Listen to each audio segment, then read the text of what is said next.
So over the last couple of weeks, I have gone on a buying spree trying to find the best possible controller for fighting games. I've purchased two different devices. I got a Victrix Pro FS and also the Junk Food Arcade's Snackbox Micro. And I have one more controller to discuss with you guys. And to my surprise, it came in the mail 3 weeks early. Now, before I actually unbox the controller that we see here, I need to let you guys know that I am not endorsed or sponsored by Hitbox Arcade. This is simply just a consumer review and a unboxing to see if maybe, possibly, this might be the right controller for you to get. Now, the two previous videos I did on both the Victrix and the Junk Food Snackbox Micro, the links are in the description below if you're interested to see what those reviews are about. However, one thing to note that with both of those controllers, I had issues with them within the first 2 weeks of actually getting them. So maybe this one right here will solve all of my problems. So I'm going to stop talking. I'm going to take this damn thing out of the box. Now, I consider myself lucky because I pre-ordered this device a couple of weeks ago, and I actually was expected to get this around the week of, if not the week right after Thanksgiving. And it came in super, super early in this package that I was expecting to be much larger. But here you go. The Hitbox Arcade Hitbox controller. I actually wanted to buy this one first before any of the other all-button controllers. But I was a little bit hesitant, mainly because of the price point. It was a little bit more expensive than the Junk Food Arcade. And I just wasn't sure if this is really something I wanted to invest in, but just seeing all of the discussion around the all-button controllers versus the joysticks and whether or not these particular controllers are a cheat or some kind of advantage over joysticks, I really want to put that to the test myself. And we've got a bunch of new fighting games coming out in 2023, so I want to make sure I'm prepared for it. Now, right away, the packaging on this is fantastic. It's shrink-wrapped. It's done professionally. You can see this is pretty much the size of the controller. It's not incredibly heavy. It feels really good in the hand, but I'm going to take it out of the box and show you guys in a second here. You can see it's designed for fighting games, has all of the information on it. I mean, I love the packaging. As simple as it is, it's checking all of the boxes so far. So let's take the shrink wrap off of this thing and see what we got in the box. Oh, God. All right, so we are met with inside the box, your cable. This is proprietary, specific for the Hitbox controller. We've got some literature, some information, and of course we've got some cleaning wipes there. Keep it clean. And the Hitbox itself. Are 2 for 3 on packaging for these controllers. The Victrix comes with its own dust bag. The Junk Food Arcade did not come with its own dust bag, and this one does as well. It's a little backpack to carry it around. Has Hitbox on the front there. Let's take a look. I mean, these guys did a phenomenal job on the packaging. Like, I'm thoroughly impressed. Here you go. Controller in another plastic bag. They really did a good job with this. They really packed this thing up nicely. I would even argue that they did a better job than Victrix did. Now, as far as weight, it feels, obviously, it's much lighter out of the box. Feels really balanced. And I'm already liking the size of it. You got this felt material on the bottom so it doesn't slide around on your lap, which is good. I like that. Feels like a plexiglass top here. Pretty sturdy. Feels nice. Like it's like really well put together. Let's take a look at the buttons. Feels good. One thing I noticed right away is that the buttons on this controller are not only different as far as what's available on the Junk Food Arcade. I'm going to show you guys here in a second. So the buttons on this particular all-button controller are much wider, even though the controller itself is significantly smaller. And on this one, the buttons themselves are smaller, but they are spread out a little bit more. So I feel like this will probably feel much better for me to play with compared to the Snackbox. Now, as far as compatibility is concerned, a couple of things I want to make sure I take note of here. This particular controller is compatible with PlayStation 4, Switch, and PC with X input. There's no mention as far as PS5 support or Xbox Series X, so you might have to do some third-party upgrades to make this work with those particular consoles.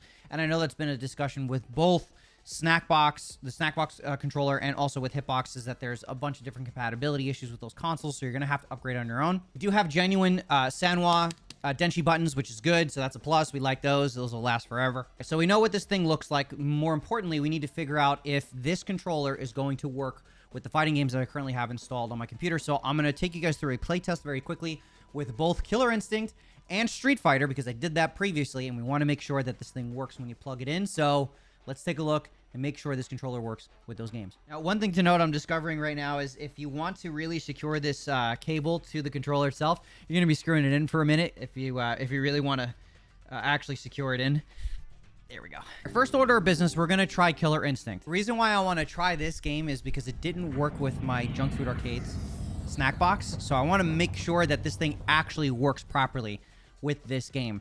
Mainly because I noticed that games that are on Steam work fine with the snack box micro, but games that are not on Steam don't. So we'll see. All right, so first thing I noticed is that you have to press the menu or the space button, and it doesn't actually activate. So if I'm pressing maybe these two, oh nope, it actually launches the Xbox game bar. So not good. So it doesn't recognize my computer does recognize the controller, but Killer Instinct doesn't see it. This is kind of crazy. So games from the Microsoft Store are just not very friendly with third-party controllers, or at least controllers that are not licensed for PC, which is, I don't know. It doesn't really make much sense to me, to be honest. All right, so that doesn't work. Let's switch over to Street Fighter from Steam and make sure that works properly. All right, so apparently Steam is down. So this is the perfect time to be doing a review video on a controller. All right, good. So at least we can get through the menus. This is good. I like that. And the front button works too, so I should be able to go down, right, left. Oh, beautiful. Up. Yeah, this is great. We're off to a great start here. Okay, let's get involved. Let's pick everybody's favorite character. All right, so I can go backwards. I can go forwards. This is good. I can go down. I can go up. Forward, backwards, neutral jump. I can hold down and then jump again. That should jump. I can hold down, back, jump, and that should... there we go. So that sends me forward. I can hold down, forward, and jump. Good, good, good. I love this. I love this. Beautiful. Good, good, good, good. This feels way better than... yeah, this already feels way better. All right, let's see if we can do this combo.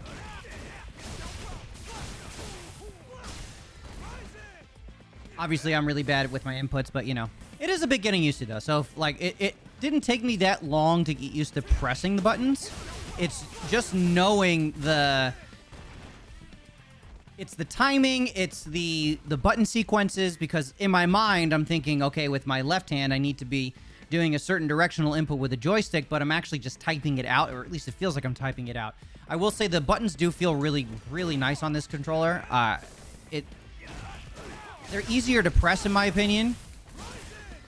I'm still getting the same satisfaction out of both of them. However, my hands feel more at ease on the Hitbox compared to the snack box. Just mainly because of the spacing of the buttons. Although the buttons are a little bit smaller than what I'm used to on your standard arcade stick, it's really not that bad. It is a little bit of getting used to, so I think for anyone that's used to having the slightly bigger buttons, this might be a bit of an adjustment for you, but I don't really think it'll be that much of a problem. This feels good. All right, let me do like a jump in here.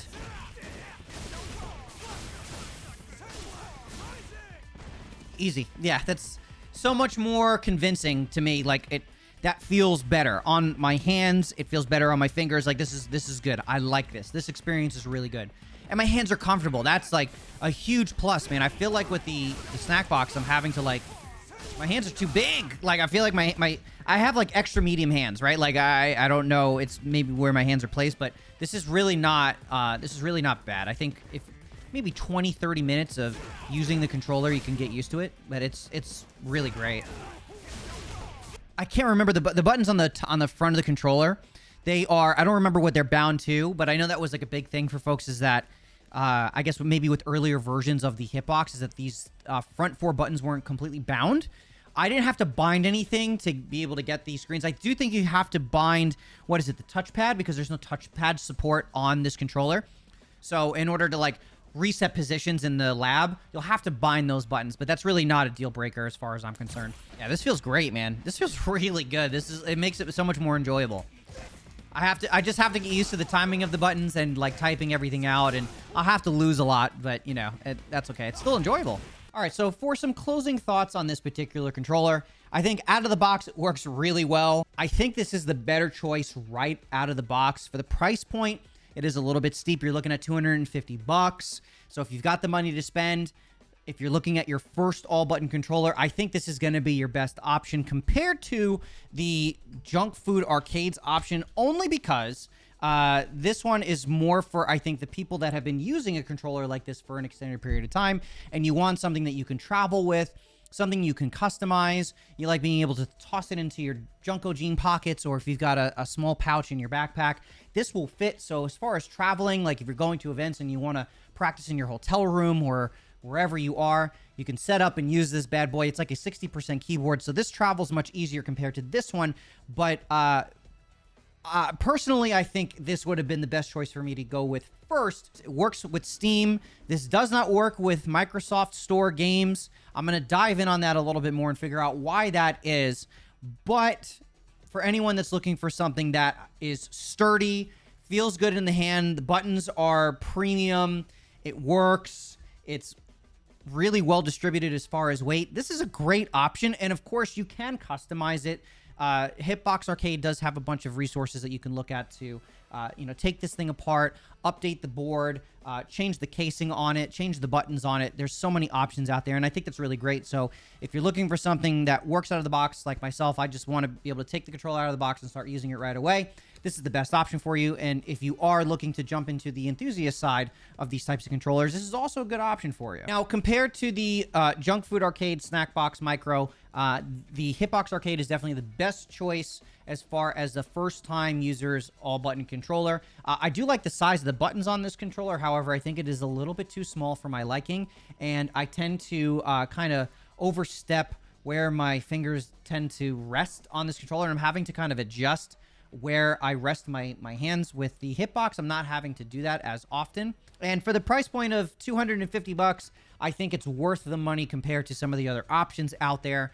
Just using it out of the box, it works fine with the Steam games. I'm not having to remap all of my buttons like I had to do with the Junk Food controller, and that was a big plus for me on this one. So I think the extra 30 bucks to get this controller, I think you're in a really good position. Plus, if you're like me and you've been using a joystick for a long time, for as long as I can remember, I am so used to the Sanwa buttons, and having that arcade button feedback is huge for me. So in my mind, it just makes sense.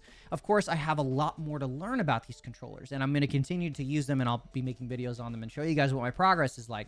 And yeah, I'm really liking this, and I think I'm going to switch over to using this full time until Street Fighter 6 comes out, and hopefully it'll make me better at fighting games because I suck anyway. Now, if you were in the market or on the fence for an all-button controller and this video helped you make a decision, please let me know in the comment section. If you guys want some more fighting game content, make sure you subscribe and come back for some more. Until next time, I'm going to go back into the lab and try to get better at playing Street Fighter on this all-button controller, and I'll see you guys in the next video. Take care.